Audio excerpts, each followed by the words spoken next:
Sir जय हिंद। अनुपम Tiwari sir, जय हिंद। बहुत बहुत शुक्रिया समय देने के लिए। Thank you sir.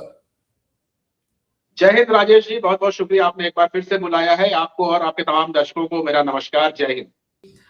हमारे अग्निवीर भाई इसी साल में शायद जून या जुलाई में पहला बैच जो है वो आउट उनका हो जाएगा। तो कैसे हम देखें, पहला बैच बाहर आ रहा है और ऐसी खबरें आ रही है सीएपीएफ की तरफ से कि गृह मंत्रालय की तरफ से, होम मिनिस्ट्री की तरफ से उनसे कहा गया है कि आप एडजस्ट करने की अग्निवीरों को तैयारी करिए। क्या पॉसिबिलिटी है 30-35 हजार अग्निवीर जो एक साथ बाहर आएंगे, सीएपीएफ उनको ले ले? सर कितनी उम्मीदें रख देखिए रहे हैं? राजेश, बहुत अच्छा मुद्दा उठाया आपने। और जी ये एक, देखिए, ये समाज के अंदर एक जबरदस्त बदलाव आपको दिखाई देगा इन 35,000 युवकों के समाज में वापस आने पर, क्योंकि ये आम सोल्जर्स, आम नागरिक नहीं है जो कहीं बिल्कुल पढ़ने सर। गए थे और वापस आ गए। ये वो नागरिक हैं जिनको 4 साल सेना का जबरदस्त प्रशिक्षण दिया गया है। ये इनके अंदर काबिलियत है, इनके अंदर हौसला है, और अब ये बाहर सिविल सोसाइटी में आकर के एडजस्ट होंगे। अब सिविल सोसाइटी में एडजस्ट होने के लिए इसके अब पॉजिटिव और निगेटिव दोनों फ्रेमवर्क पॉसिबल हो सकते हैं, और इसीलिए सरकार अब घबराई हुई है। सरकार को पता है कि ये ऐसे लग रहा योग्य है। लड़के हैं जो कि जिनको अगर सही समय पर सही चीजें नहीं मिली तो ये अपनी आर्मी की लिगेसी के बल पर ये यहाँ पर प्रश्न ही पूछेंगे, यहाँ पर वो जोरदारी से अपने सवाल भी उठाएंगे और सरकार की आंखों में आंखें डाल के बात करेंगे कि आपने जो वादे किए थे वो क्यों नहीं पूरे हो रहे हैं, आपने हमारा भविष्य क्यों चौपट किया, आपने 4 साल में हमको क्यों बाहर निकाल दिया, और अगर बाहर निकाल दिया है तो फिर हमारे लिए ऑप्शंस आपके क्या है। तो सरकार के अंदर एक डर भी है, और उसी डर की वजह से जो सीएपीएफ वाला जो आपने बताया कि होम मिनिस्ट्री इस बात को जबरदस्ती कह रही है अपने तमाम सीएपीएफ को कि आप इन लड़कों को एडजस्ट करिए। लेकिन यहाँ पर चूंकि ये समाज है, ये सेना नहीं है, तो सिर्फ एक नेता के आदेश देने से चीजें जमीन पर आ जाएंगी, ऐसा भी नहीं होता है। ये आप ये देखिए कि देश में आरक्षण की स्थिति अभी भी पहले से ही गंभीर बनी हुई है। बिल्कुल आरक्षण सर। के ही मुद्दे पर अभी यूजीसी का एक बहुत बड़ा बवाल काटा गया था। सवर्ण बनाम बैकवर्ड, सवर्ण बनाम एससी एसटी, इस तरह की कुछ भूमिकाएं भी क्रिएट हो गई थी, और पूरे ऐसा लग रहा था देश की राजनीति एक बार फिर से 90 के दशक में जा रही है, जहां पर जातियों के नाम पर लोग लड़ते थे। लेकिन थैंकफुली इस बार चीजें उतनी बिगड़ी नहीं है। तो जब हमारा समाज ही तैयार नहीं है तो उसमें एक नई जाति, मैं इसको जाति ही कहूंगा, जो अग्निवीरों की आ रही है, उसको भी आप आरक्षण के साथ, उन्हीं के साथ अगर एडजस्ट करेंगे तो यहाँ पर प्रॉब्लम्स बड़ी भी हो सकती हैं कि अगर आपने जी अग्निवीरों को लाए और उनको आपने रिजर्वेशन दिया, तो यहाँ पर पहले 50% रिजर्वेशन ओबीसी एससी एसटी को है, 10% कुछ रिजर्वेशन ईडब्ल्यूएस को है, कुछ रिजर्वेशन पहले से ही पूर्व सैनिकों को है, और उसमें आपने एक अच्छा खासा मार्जिन दे दिया अग्निवीरों को। तो बाकी बच्चे बिल्कुल। कहाँ जाएंगे? तो ये एक असंतोष फैल सकता है यहाँ पर, और ये बहुत छोटी चीज नहीं है। अभी तो पहला लॉट आ रहा है, अभी जब हर साल इतने बच्चे मैं आएंगे मैं बाहर मैं सेना बीच से में निकल मैं के, बीच में उनको एडजस्ट बीच करना में बहुत मुश्किल होगा। मैं बीच में थोड़ा सा आपको टोक रहा हूं क्योंकि मैंने कुछ आंकड़े निकाले हैं सामने, ताकि ये अपने व्यूअर्स को क्लियर कर सकूं। ओबीसी के लिए जो है सीएपीएफ में 27% आरक्षण है सर, और अनुसूचित जनजाति के, अनुसूचित जाति के लिए 15% है, और अनुसूचित जनजाति के लिए 7.5% है। यानी कि लगभग ये आरक्षण ये खुद ही 49% के आसपास जो है, मुझे लग रहा है कि ये वहां पे पहुंच रहा है। और उसके बाद ये कहा जा रहा है कि सीएपीएफ में जो है 50% अग्निवीरों को लिया जाएगा, 49% ये हो गए, 50% वहां से हो गए।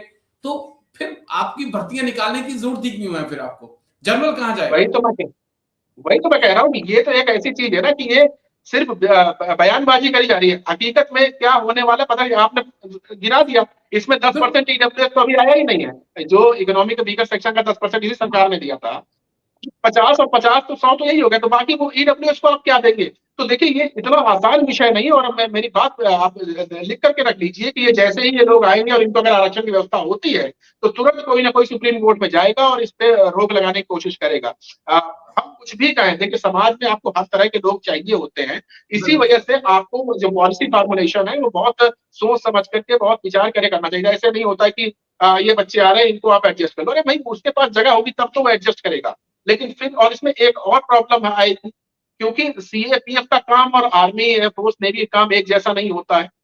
तो राइट। वो बच्चा यहाँ पर कैसे एडजस्ट करेगा ये भी देखना होगा। एक एयरफोर्स का टेक्नीशियन है जो कि लगातार राफेल और सुखोई और इनके बीच में रहा है, उसको आप डंडा पकड़ा करके चौराहे पर नहीं खड़ा कर सकते हैं। वो खड़ा होगा तो उनको अपनी उपयोगिता साबित नहीं कर पाएगा। तो हमको ये भी देखना होगा कि आप अगर आप स्किल के हिसाब से जॉब नहीं दे रहे हो, तो एक तरह से वो भी अनएम्प्लॉयमेंट है। इस बात जी। को समझिए आप। मेरा जो स्किल है, जो मैं जिस तरह काम कर सकता हूँ, मुझे उससे नीचे काम दिया जाए, तो मेरे लिए या मेरे परिवार के लिए एक तरह का अनएम्प्लॉयमेंट ही होगा, और मैं उससे बचने की कोशिश करूंगा। तो ये सब चीजें एक सामाजिक विषय है, और इसके ऊपर बड़े-बड़े समाजशास्त्रियों के साथ सरकार को चर्चा करनी चाहिए। और ये बहुत गंभीर होने वाला है, क्योंकि अभी ये जेन जी ही होगा हमारा वो, बहुत ज्यादा उम्र नहीं होगी उनकी, 23 से 24 साल से पहले ये लोग बाहर आ जाएंगे। और कई लोग हैं, कई असामाजिक तत्व ऐसे हैं जिनकी नजरें इन लोगों पर पड़ी गिरी हुई है कि मिले हमें मौका।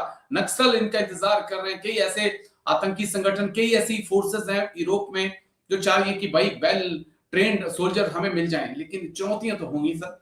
लेकिन चलिए देखते हैं क्या कुछ होता है। मुझे जहां तक लगता है कि पहले बैच को तो ऐसे तैसे कैसे ना कैसे करके एडजस्ट कर दिया जाएगा, लेकिन मुश्किलें जो है फिर वो तीसरे चौथे बैच पर भी आएंगी। लेकिन एक सवाल और आ गया माफी के साथ साथ, कि अगर ये लोग सेट नहीं होते हैं सर, फर्स्ट बैच वाले, सेकंड बैच वाले, तो फिर यूथ डाइवर्ट हो जाएगा। फिर यूथ के सामने भी एक पिक्चर आ जाएगी कि भाई कोई फ्यूचर नहीं है हमारा।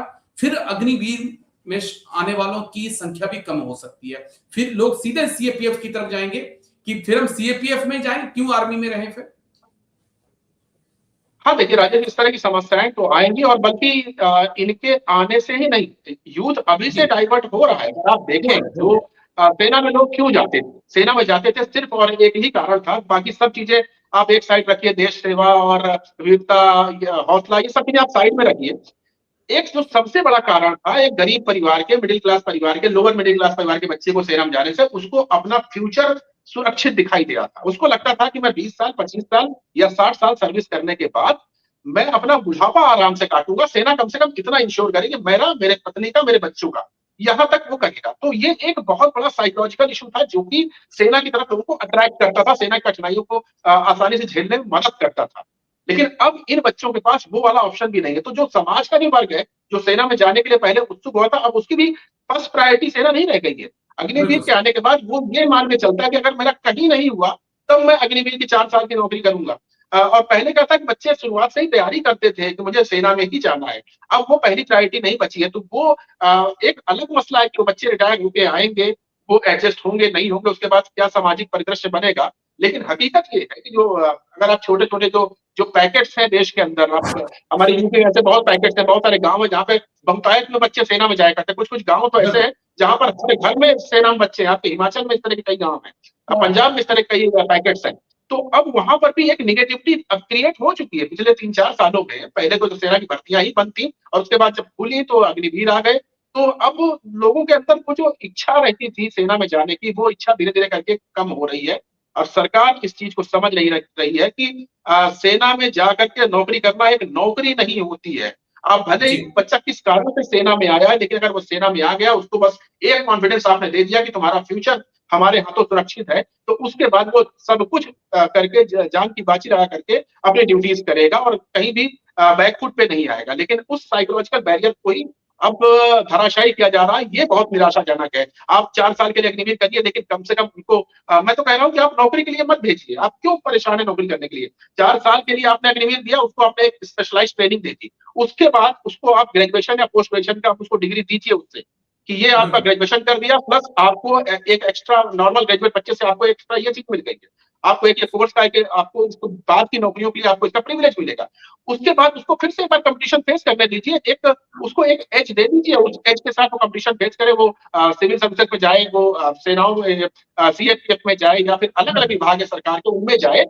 लेकिन उसको ये पकड़ाइए, उसको आप सीधे सीएपीएफ में मत डालिए। मुझसे कोई प्रूफ नहीं होगा कि आप उसके 4 साल की नौकरी को एक सर्टिफिकेट के रूप में दे दीजिए कि ये बाकी बच्चों से बेहतर माना जाएगा, इसके 10%, 20% मार्क्स एक्स्ट्रा माने जाएंगे। उसके बल पर उसको आप दीजिए, और वो कम्पीट करने दीजिए, वो आराम से हंसते हंसते चला जाएगा। इस तरह के मोटिवेशन ज्यादा बच्चों, उस एज के बच्चों में ज्यादा होते हैं। हमारे समय पे जब हम रिटायर हुए राजेश, या आप रिटायर हुए होंगे, तब सिचुएशन अलग थी, क्योंकि हमारी एज ढल जी, चुकी थी, हम 40 साल के बिल्कुल। आसपास थे। उसके बाद हम फ्रेश बच्चों के साथ कम्पीट नहीं कर सकते थे। सेना का वो जो रिजर्वेशन था, उसने मदद करी, कुछ हमारी जो फाइनेंशियल हेल्थ मजबूत हो गई थी, उसने मदद करी, और आज हम अच्छी जगहों पर अच्छा काम कर रहे हैं। लेकिन वो जो 24-25 साल का बच्चा है उसके साथ वो चीज नहीं आएगी जो हमारे साथ आई थी। तो उसको अलग ढंग से आपको देना पड़ेगा। अगर आपने मन बना ही दिया कि अग्निवीर ही रखेंगे हम, तो उसको इस तरह कुछ दीजिए कि वो बाहर जाए, बाहर जाकर अगर बेहतर कर सकता है तो बेहतर करे, अदरवाइज बिल्कुल। सीएपीएफ वगैरह तो नहीं है, पुलिस है ही है उसके लिए। अगर मान लीजिए बेहतर नहीं कर पा रहा है तो उसको सेकंड ऑप्शन रहेंगे, लेकिन बेहतर बच्चों को आप कम से कम मत रोकिए। मैं तो यही मानता हूँ कि सरकार अभी भी देर नहीं हुई, इसके ऊपर नहीं सोचेगी तो ये सामाजिक रूप से एक बहुत बड़ी चुनौती आने वाले दिनों में हो जाएगी। और जैसा जेन जी का जो माइंडसेट है, जिन लोगों ने वो सब चीजें पुरानी नहीं देखी हैं, वो कभी भी भयानक हो सकती है। और जेन जी अगर ये मान के चलिए कि वो केवल उपद्रवी है, तो उपद्रवी नहीं है। जिस एक पिक्चर बनाई जा रही है ना कि फलाने देश में जेन जी ने हमला कर दिया, नेपाल में जेन जी ने अटैक कर दिया और हर जगह, ऐसा नहीं है। जेन जी सबसे ज्यादा समझदार लोग हैं जो पिछली जनरेशन में आए। तो मेरा खुद का आकलन है, वो भले ही गर्म खून है उनका, एग्रेसिव जल्दी हो जाते हैं, लेकिन सोचने समझने तर्क करने की क्षमता उनकी हमसे आपसे बहुत ज्यादा है। और इस चीज को हमें रियलाइज करना पड़ेगा। कोई भी नई जनरेशन पिछली जनरेशन से कई मामलों में बेहतर ही होती है। उसमें जहां पर वो बेहतरी नहीं होती है, उसको हमें आपको पुरानी जनरेशन को काम ही ये होता है कि जहां पर उनके अंदर कमी है उसको और उसको बिल्कुल। पॉलिश करें, उसको और बेहतर बनाएं। आप उनकी योग्यता पर प्रश्न नहीं उठा सकते हैं राजेश। नो डाउट सर, लेकिन चलिए अभी तो वक्त है, लेकिन अभी भी मेरी ये उम्मीदें हैं कि कम से कम ज्यादा नहीं 75% तो मांग रहे हैं मोदी सरकार से कि परमानेंट कर दीजिए, ताकि ये पूरा मसला ही शॉर्ट आउट हो जाएगा। जो 25% आएंगे उन्हें आप सीएपीएफ में भेजिए, उन्हें अच्छी जगहों पर भेजिए, वो जा सकते हैं। लेकिन शुक्रिया, बहुत बहुत शुक्रिया Anupam Tiwari sir, thank you sir समय देने के लिए। Thank you. Jai Hind sir, take care. Thank you sir. Thank you sir. Good night, thank you, Jai Hind Rajesh ji, thank you so thanks. Much.